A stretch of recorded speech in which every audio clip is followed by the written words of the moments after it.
unless we are being enlightened and empowered by the grace of the resurrection, that would be very difficult to understand others and to conquer our world.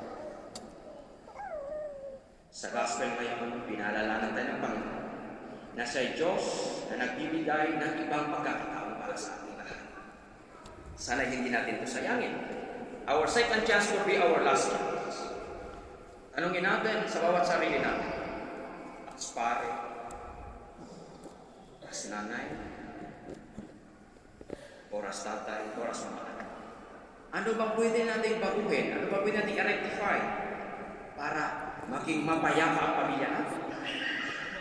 Para maging mapayapa ang mga pagpaligid natin?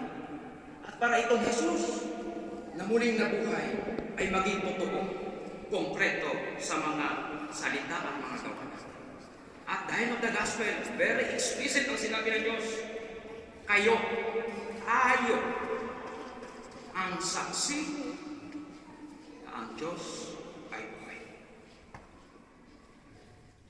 Imbis na sisihin natin ang iba, mas maganda hingin natin sa Diyos ang grasya na makita kung paano tayo mas maging epektibo. We have the choice to become better or to become bitter. To become better is not to become better than others, but to become better day by day.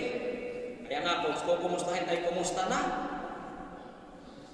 Sa Bisaya, mas diretso, mauragi hapon. Ganun pa rin. Hindi talaga mangyayari yun. Kahit sa edad, nobody can cross a river twice. Pangalawa mong cross, ibang river na yun, ibang tubig na yun, dumaan na yung isa.